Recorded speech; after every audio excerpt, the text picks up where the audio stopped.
మన ప్రభువు రక్షకుడైన యేసుక్రీస్తు వారి యొక్క శ్రేష్టమైన దివ్యమైన నామమున వందనాలు సమర్పిస్తూ ఉన్నామండి. మన అంశంలోకి వెళ్దాము. వాస్తవానికి ఈనాటి సమాజంలో మనము సోషల్ మీడియాలో చూస్తూనే ఉన్నాము. ఒక 9 ఏళ్ల బాలికపై అత్యాచారం జరిగింది. చేసిన వారు పెద్దవారా అంటే పెద్దవారు కాదు, మైనార్టీ తీరిన మేజర్లా అంటే అది కూడా కాదు. వారు కూడా స్కూలుకు వెళ్తున్న, పాఠశాలకు వెళ్తున్న బాలురు మాత్రమే. అయితే వాస్తవానికి ఆ యొక్క చిన్నపిల్లలకి అంతటి ఘోరాతి ఘోరమైన ఆలోచనలు రావటానికి కారణం తల్లిదండ్రుల యొక్క పెంపకం. బాలుడు నడవవలసిన త్రోవని తల్లిదండ్రులు నేర్పించకపోవటం వలననే ఇలాంటి దారుణమైన అనర్థాలు తలెత్తుతున్నాయి. ఆ చిన్న బిడ్డలంతా ఆ యొక్క ఫోన్ వీడియోను చూశారంట. చూసి ఆ యొక్క కోరిక కలిగి ఆ క్షణంలో ఆ చిన్న బిడ్డ కనిపిస్తే తనను తీసుకొని వెళ్ళి అత్యాచారం చేశారు. ఎంత దారుణమైన పరిస్థితి అంటే చాలా దారుణమైన పరిస్థితి. ఇప్పటి వరకు కూడా ఆ యొక్క చిన్న బిడ్డ మృతదేహం ఎక్కడ కూడా దొరకలేదు. ఊహించలేనిది, ఊహకందనిది. ఆ యొక్క చిన్న బిడ్డలు, చిన్నపిల్లలు, 3 మగపిల్లలు. ఆ పిల్లలు చేసిన తప్పుకి తల్లిదండ్రులు సహకరించడం, రెండు చేసిన తప్పు అని దండించకపోగా తమ పిల్లలు చేసిన తప్పుని కప్పిపుచ్చటానికి ఆ యొక్క బాలిక మృతదేహాన్ని సైతం మాయం చేశారు. చాలా జాగ్రత్తగా గమనించండి.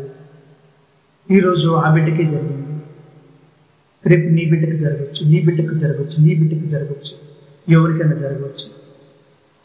నీకు ఒక కూతురు ఉంటుంది, వాడికి ఒక చెల్లి ఉంటుంది. ఎవరి కుటుంబంలో ఇలాంటి పరిస్థితులు తలెత్తవచ్చు. యొక్క బాలిక వారి యొక్క తల్లిదండ్రుల బాధని ఎవరు తీర్చలేరు, ఎవరు ఆదరించినా కానీ ఆ యొక్క బాలిక తిరిగి రాని పరిస్థితి. కనుక ఇప్పటికైనా జాగ్రత్త పడండి. మీరు మీ యొక్క బిడ్డలని క్రమశిక్షణ పెంచండి, క్రమశిక్షణగా వారిని పెంచండి. ఇలాంటి తప్పుడు ద్రోవలో వారిని నడిపించకుండా మంచి మార్గం నడిపించాలంటే మీరు బైబిల్ గ్రంథంలో ఉన్న విధానాన్ని మీరు పాటించినట్లయితే ఖచ్చితంగా మీ బిడ్డలను మీరు మంచి మార్గంలో నడిపించిన తల్లిదండ్రులు ఉంటారు. కనుక మనం లేఖనం చదువుతున్నాము. సామెతల గ్రంథము 22వ అధ్యాయము మనం 6వ వచనం చూసినట్లయితే ఇక్కడ లేఖనం మనకు ఇలాగూ సెలవిస్తూ ఉంది. చదువుకుందాం. బాలుడు నడవవలసిన తోవను వారికి నేర్పుము, వాడు పెద్దవాడైనప్పుడు దాని నుండి తొలగిపోడు. ఐశ్వర్యవంతుడును బీదల మీద బౌద్ధుడు చేయును, అప్పుడు చేయువాడు అప్పిచ్చువానికి దోషుడు. అయితే ఇక్కడ మనకి ఏమో తెలియచేస్తూ ఉందంటే లేఖనము, బాలుడు నడవవలసిన త్రోవను నేర్పించాలంట. ఏం చేయాలంట? బాలుడు నడవవలసిన త్రోవని నేర్పించాలంట. ఏంటా త్రోవ ఎలా నడిపించాలి? కనుక మనం చాలా జాగ్రత్తగా గమనించినట్లయితే మొదటిగా పిల్లలని తల్లిదండ్రులు క్రమశిక్షణగా పెంచాలి, మంచి త్రోవలో నడిపించాలి. ఒక స్త్రీని చూడంగానే ఈమె నా అక్క అనియో, ఈమె నా చెల్లి అనియో, ఈమె నా తల్లి అనియో అని తల్లిదండ్రులు నేర్పించాలే కానీ బిడ్డలు చేసిన తప్పుకి తల్లిదండ్రులు సపోర్ట్ చేయకూడదు. అది చాలా దారుణం. ఆ 3 బిడ్డలు ఆ చిన్న పసికందు మీద చేసిన తప్పును చూసినట్లయితే ఆ యొక్క 3 మగపిల్లల తల్లిదండ్రులు ఆ యొక్క తప్పుని సమర్థిస్తూ ఆ యొక్క ఆడ పసికందు మృతదేహాన్ని మాయం చేశారు. దేవుడిని సహిస్తారా? దేవుడిని ఊరుకు. అందుకే ఇలాంటి అనర్థాలు జరగకూడదనే, ఇలాంటి ఘోరాలు జరగకూడదనే సమాజంలో దేవాది దేవుడు ఏం చేశాడంటే బాలుడు నడవవలసిన తోవని వారికి నేర్పుము అని చెప్పారు.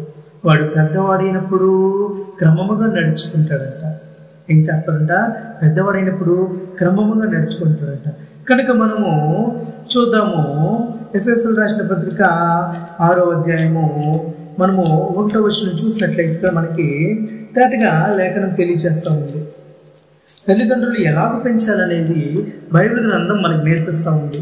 కనుక మనము శ్రద్ధగా మన యొక్క బిడ్డలను ఎలాగూ పెంచాలి, వారిని క్రమశిక్షణగా ఎలాగూ ముందుకు నడిపించాలి అనే సంగతులను మనము ఇప్పుడు బైబిల్ గ్రంథంలో చూద్దాం. ఎఫెసీయులకు రాసిన పత్రిక 6వ అధ్యాయము మనం 1వ వచనం చూసినట్లయితే ఇక్కడ, పిల్లలారా ప్రభువునందు మీ తల్లిదండ్రులకు విధేయులయ్యుండుడి, ఇది ధర్మమే. నీకు మేలు కలుగునట్లు నీ తల్లిని నీ తండ్రిని సన్మానింపుము, అప్పుడు నీవు భూమి మీద దీర్ఘాయుష్మంతుడు అగుదువు. ఇది వాగ్దానంతో కూడిన ఆజ్ఞల్లో మొదటి. తండ్రులారా మీ పిల్లల కోపం రేపక ప్రభు యొక్క శిక్షలో బోధలోను వారిని పెంచుము. అయితే ఇక్కడ మనకి ఎఫెసీయులకు రాసిన పత్రికలో 1వ అధ్యాయం నుంచి 6వ అధ్యాయము 1వ వచనము నుంచి 4వ వచనం వరకు మనకి తేటగా తెలియజేస్తాము.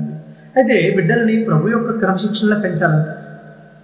ఈ యొక్క బిడ్డని ప్రభు యొక్క క్రమశిక్షణలో పెంచినట్లయితే వాడు సరి అయిన మార్గంలో నడుస్తాడంట.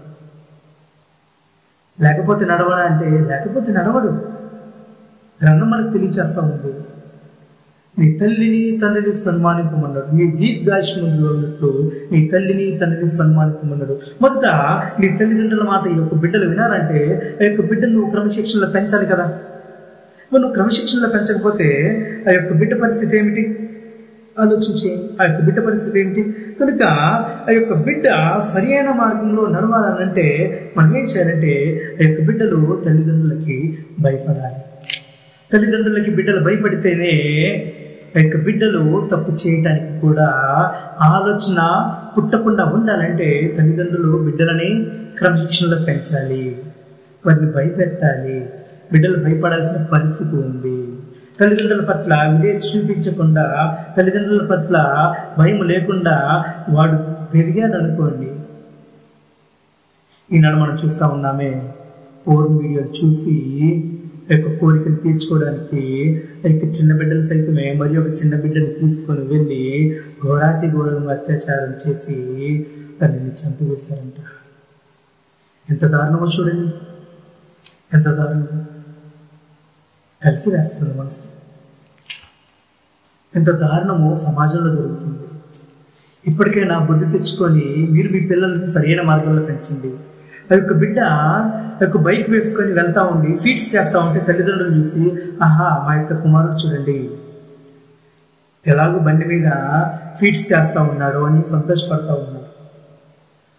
తన కుమారుడు మందు తాగి రోడ్ల మీద చిందులు వేస్తా ఉంటే తల్లిదండ్రులు, నా ఇదిగో పలాని హీరోలాగా ఉన్నాడు చూడండి, పలాని హీరోలాగా ఉన్నాడు చూడండి అని సంతోషపడతా ఉన్నాడే కానీ వాడు గంజాయి కొట్టి రోడ్ల మీద కైతక్క చిందులు వేస్తా ఉంటే తల్లిదండ్రులు సంతోషపడతా ఉన్నారు. సిగ్గు తెచ్చుకోండి. ఎందుకంటే మీరు మీ పిల్లల్ని క్రమశిక్షణగా పెంచకపోవటం వలన లోకంలో యువతను బట్టి సమాజం పాడైపోతుంది. యువత పాడైపోవటానికి కారణం మొట్టమొదట తల్లిదండ్రులే. తల్లిదండ్రులైన మీరు మీ బిడ్డలని క్రమశిక్షణలో పెంచకపోతే సమాజం మీ బిడ్డల వల్ల చాలా అనర్థాలను ఎదుర్కోవాల్సిన పరిస్థితి ఏర్పడతా ఉంది. కనుక మనము మరి ఒక లేఖనము చదువుకున్నాము. లేవ్యాకాండము 19వ అధ్యాయము మనం చూసినట్లయితే, లేవ్యాకాండము 19వ అధ్యాయము 1వ వచనం నుంచి మనం చూసినట్లయితే ఇక్కడ మనకి తేటగా తెలియచేస్తూ ఉంది.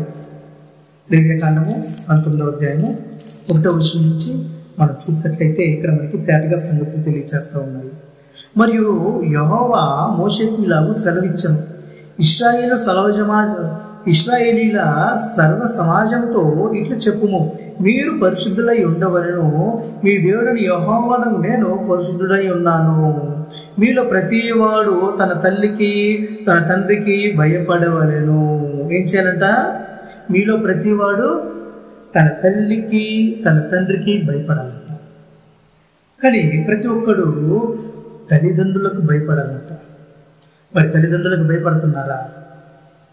తల్లిదండ్రులకు భయపడట్లా. కారణం ఏంటి? మొదట నీ తల్లిదండ్రులే నిన్ను దండించట్లా, నీ తల్లిదండ్రులే నిన్ను గర్దించట్లా, నీ తల్లిదండ్రులే నిన్ను హెచ్చరించట్లా, రేపు తప్పు చేసావు అని వాడిని శిక్షించట్లా. బిడ్డ తప్పు చేస్తే తల్లిదండ్రులు ఏం చేస్తూ ఉన్నారంటే కొంగు కప్పుతూ ఉన్నారు, సపోర్ట్ చేస్తూ ఉన్నారు. వాడు మొదటిసారి తప్పు చేస్తే వాడిని మీరు శిక్షిస్తే రెండోసారి తప్పు చేయడు. ఈనాడు మనం సమాజంలో చూసినట్లయితే స్కూల్స్ లో సైతమే బిడ్డలు ఏమన్నా పొరపాటు చేస్తే ఆ యొక్క టీచర్స్ వారిని కొట్టినప్పుడు తల్లిదండ్రులు వచ్చి టీచర్స్ మీద గొడవాడే సందర్భాలు మనం చూస్తూ ఉన్నాం. బిడ్డలను క్రమశిక్షణగా పెంచమని తల్లిదండ్రులు చెప్తే ఈ తల్లిదండ్రులు మరలా తిరిగి ఆ యొక్క ఉపాధ్యాయుడికి అప్పగించినప్పుడు ఉపాధ్యాయుడు క్రమశిక్షణలో పెంచే క్రమంలో ఉంటే ఉపాధ్యాయుడు ఆ యొక్క బిడ్డని క్రమశిక్షణలో పెంచడానికి ఆ యొక్క వ్యక్తికి క్రమశిక్షణ ప్రకారముగా దండిస్తే తల్లిదండ్రులు ఊరుకోరంట.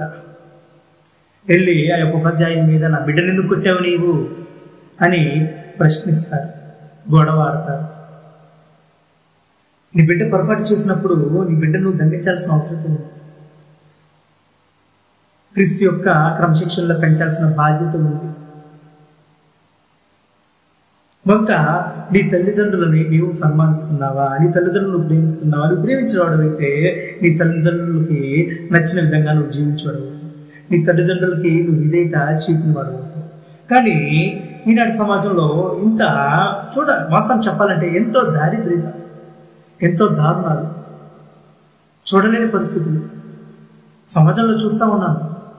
అలాగూ బయటికి వెళ్ళినప్పుడు గంజాయి తాగుతా కూర్చొని కనపడతారు, ఎక్కడ పెడితే రోడ్ల మీద మందు తాగుతా కూర్చొని కనపడతా ఉంటారు.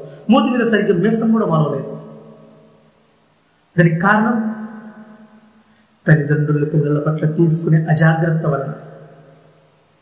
తల్లిదండ్రులారా, మీరు మీ బిడ్డల పట్ల తీసుకునే అజాగ్రత్త వలన వాడు తాగి మందు తాగి ఇంటికి వచ్చిన, గంజాయి తాగి ఇంటికి వచ్చిన ఒక ముద్ద పెడుతున్నారే కానీ రే దిక్కుమాలినోడా, బుద్ధి లేనోడా, మందు తాగి ఇంటికి వస్తావా, గంజాయి తాగి ఇంటికి వస్తావా అని నువ్వు వాడిని దండించావా?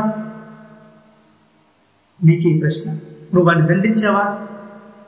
నువ్వు దండించకపోవటం వలన, అలాంటి వాడి వలన, చెడు వ్యసనాలు ఉన్నవాడి వలన ఈ సమాజంలో ఆడవారికి ఎంతో ఇబ్బందికరంగా అటువంటి వారు కారణమవుతా ఉన్నారు. నీకు ఒక ఆడబిడ్డ ఉంటుంది. నీకు అలాంటి సమస్య ఎదురవుతే ఆ బాధ ఏంటో నీకు తెలుస్తుంది. అనుభవించే వారికి ఆ బాధ తెలుస్తుంది. ఎంత దారుణం! బిడ్డపోతే మళ్ళీ తిరిగి వచ్చే పరిస్థితి కాదు. క్షణికానందం కోసం, క్షణిక సుఖం కోసం పసికందు ప్రాణం తీస్తారా? ఎంత బాధాకరం! వెలుగులోకి వచ్చింది మాత్రమే, వెలుగులోకి రాని ఇంకెన్నున్నాయో చాలా జాగ్రత్తగా ఆలోచించండి. పిల్లలని క్రమశిక్షణకు పెంచండి, క్రీస్తు యొక్క మార్గంలో నడిపించండి. కనుక మనము ఇంకొక లేఖనం మనం చూద్దాము. అయితే మనము గ్రంథంలో చూసినట్లయితే పెంపకంలో ఇద్దరు అన్నతమ్ములు ఉన్నారు. ఇద్దరు అన్నతమ్ముల యొక్క పెంపకాన్ని గ్రంథంలో మనము ఒక ఉదాహరణగా చూద్దాము. అయితే బాలుడు నడవలసిన త్రోవని నేర్పమని గ్రంథం చెప్పింది కదా. బాలుడు నడవలసిన త్రోవని నేర్పించినప్పుడు తను నేర్చుకున్నాడు అనుకోండి, తన యొక్క క్యారెక్టర్ ఎలా ఉంటుంది, నేర్చుకుని వాడి యొక్క క్యారెక్టర్ ఎలా ఉంటుందో మనము గ్రంథంలో చూడగలము. ఆదికాండము 28వ అధ్యాయము మనం చూసినట్లయితే ఇక్కడ యాకోబు, ఏశావు అని ఇద్దరు అన్నతమ్ములు ఉన్నారు. వాస్తవానికి వీరిద్దరు కమల పిల్లలు, వీరికి నిమిషాలు మాత్రమే తేడా. కనుక ఏశావు పెద్దవాడు, యాకోబు చిన్నవాడు. ఇప్పుడు ఏశావు, యాకోబు తల్లిదండ్రుల యొక్క ఆధీనంలో పెరుగుతూ ఉన్నారు. అయితే తల్లిదండ్రుల యొక్క ఆధీనంలో పెరుగుతూ ఉన్న యొక్క ఏశావు మాత్రం ఇంటి పట్టున ఉండేవాడు కాడు. అరణ్యంలో, అడవులలో వేటాడుతూ తిరిగే అతనే యొక్క ఏశావు. కానీ యాకోబు అలాంటి అతడు కాదు. యాకోబు ఇంటి యొద్ద ఉండి అబ్రహామైన తన తాత యొద్ద 14 సంవత్సరాలు, సుమారు 14 సంవత్సరాలు పెరిగి యొక్క భక్తి విధానం నేర్చుకొని తండ్రికి లోబడి జీవించిన వ్యక్తి యాకోబు. కానీ తల్లిదండ్రుల యొద్ద ఉండక తను ఎక్కడ పెరిగాడంటే యోషోబు అనే అతను ఇష్మాయిల్ యొద్దకు వెళ్ళి వస్తూ ఉండేవాడు. ఇష్మాయిలు ఏశావు యొక్క పెద్దనాన్న. ఈ ఇష్మాయిల్ యొద్దకి వెళ్ళి వస్తూ ఉన్నాడు అనమాట. కనుక ఇష్మాయిలీకి యొద్దకి వెళ్ళి వస్తూ ఉన్న ఏశావుకి సరైన విధానము, సరైన పద్ధతులు అబ్బల. తల్లిదండ్రుల పట్ల విధేయత చూపించే విధానం తనకు అబ్బల. కనుక మనము లేఖనం చదువుకుందాము. ఆదికాండం 28వ అధ్యాయము 6వ వచనం చూసినట్లయితే మనము 28వ వచనం చూద్దామండి. ఆదికాండం 28వ అధ్యాయము 1వ వచనం. ఇస్సాకు యాకోబుని పిలిపించి, నీవు కనాను కుమార్తెల్లో యువతనైన వివాహం చేసుకునకూడదు.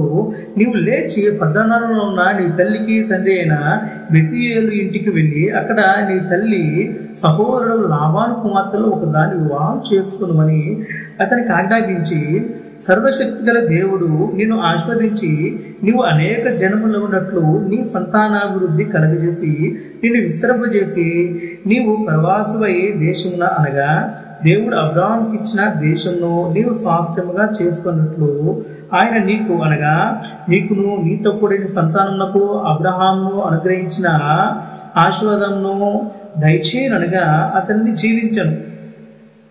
యాకోబును పంపివేసెను. అతడు పద్దనారంలో ఉన్న సిరియావాడగు బెతూయేలు కుమార్తెను యాకోబును ఏశావు తల్లియగు రిబ్కా సహోదరుడైన లాబాను వద్దకు వెళ్ళను. ఇస్సాకు యాకోబును దీవించిన పద్దనంలో పెండి వద్దకు వెళ్ళడంట. వెళ్ళిన తర్వాత ఇక్కడ యాకోబు అంట లాబాను యొక్క కుమార్తెను వివాహం చేసుకున్నాడంట. చాలా జాగ్రత్తగా గమనించండి. యాకోబు లాబాను యొక్క కుమార్తెను వివాహం చేసుకున్నాడంట. అయితే ఇక్కడ మనము రెండు సంగతులు చూసినట్లయితే ఇస్సాకు ఏమని చెప్తా ఉన్నాడంటే, మీరు ఇక్కడ ఉన్న వారిని ఎవరు వివాహం చేసుకోకూడదు, మీరు నా మనసును బాధ పెట్టారు, ఇక్కడ వారిని చేసుకోకూడదు, పద్దనారంలో ఉన్న మీ యొక్క మేనమామ యుద్ధకు వెళ్ళి అతని కుమార్తెల్లో దాన్ని మీరు వివాహం చేసుకోండి నేర్పిస్తూ ఉన్నాడు. అయితే యాకోబు అంట వెళ్ళి చేసుకున్నాడంట. అయితే ఇప్పుడు మనము ఏశావు గురించి చూద్దాము. ఒకసారి మనము 7వ వచనం చూసినట్లయితే, యాకోబు తన తల్లిదండ్రుల మాట విని పద్దనారానికి వెళ్ళిపోయినని ఏశావు తెలుసుకొని అప్పుడు ఇదియుగాక కనాను కుమార్తెలు తన తండ్రి అయిన ఇస్సాకునకు ఇష్టురాలు కారని ఏశావునకు తెలిసినప్పుడు ఏశావు ఇష్మాయేలు వద్దకు వెళ్ళి తనకున్న భార్యలు గాక అబ్రహాము కుమార్తెడైన ఇష్మాయేలు కుమార్తెయు నబాయోతు సహోదరి అయిన మహాలాతును కూడా పెళ్లి చేసుకున్నాను. ఏం చేస్తా ఉన్నాడంట, ఇస్సాకు కంట ఇష్టం లేని కుమార్తెలు ఎవరైతే ఉన్నారంట వారిని వెళ్ళి వివాహం చేసుకుంటాడంట. చాలా జాగ్రత్తగా నచ్చింది. యాకోబేమో తల్లిదండ్రులకి ఇష్టమైన పని చేస్తా ఉన్నాడంట, తల్లిదండ్రులు చెప్పిన మాట వింటా ఉన్నాడంట, తల్లిదండ్రులు చెప్పిన దాన్ని బట్టి నడుచుకుంటా ఉన్నాడంట. కానీ ఏశావు అలా కాదంట, తనకు నచ్చినట్లుగా ఉంటున్నాడంట, తల్లిదండ్రులకి బాధ కలిగించే విధానంలో ఉంటున్నాడంట. కనుక ఇక్కడ మనం ఇద్దరిని చూసాము. ఒకరు తండ్రికి తల్లికి నచ్చిన విధానంలో తల్లిదండ్రుల యొక్క అడుగుజాడలు నడిచే యాకోబుని చూసాము. తల్లిదండ్రులకి అవిధేయత చూపించి తమకు మనసుకు నచ్చిన వారిని వివాహం చేసుకున్న ఏశావుని చూశాము. కనుక గ్రంథం మనకి ఏమని తెలియచేస్తా ఉందంటే, ఖచ్చితంగా తల్లిదండ్రులు బిడ్డలని మంచి మార్గంలో నడిపించాలి. మంచి మార్గం నడిపించకపోతే ఆ యొక్క బిడ్డలు తల్లిదండ్రుల వలన నష్టపోవాల్సిన అవసరం ఉంది. మీ బిడ్డలు పాడవాలన్నా, మీ బిడ్డలు మంచి మార్గంలో నడవాలన్నా అది మీ చేతిలోనే ఉంది. కనుక మనము మరి ఒక లేఖను చదువుతున్నాము.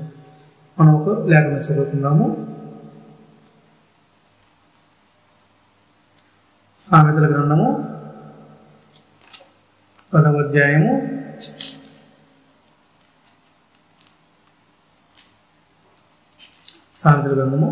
10వ అధ్యాయము 1వ వచనం నుంచి చదువుకుందాం. సామెతల గ్రంథం 10వ అధ్యాయము 1వ వచనం నుంచి మనం చదువుకుందాము. జ్ఞానం గల కుమారుడు తండ్రిని సంతోషపరచును, బుద్ధి లేని కుమారుడు తన తల్లికి దుఃఖం పుట్టించును. భక్తిహీనుల దానము వారికి లాభకరము కాదు. కనుక జ్ఞానం గల కుమారుడు అంట తండ్రిని సంతోషపరచునంట, బుద్ధి లేని కుమారుడు అంట తల్లికి దుఃఖం కలుగు చేస్తాడంట.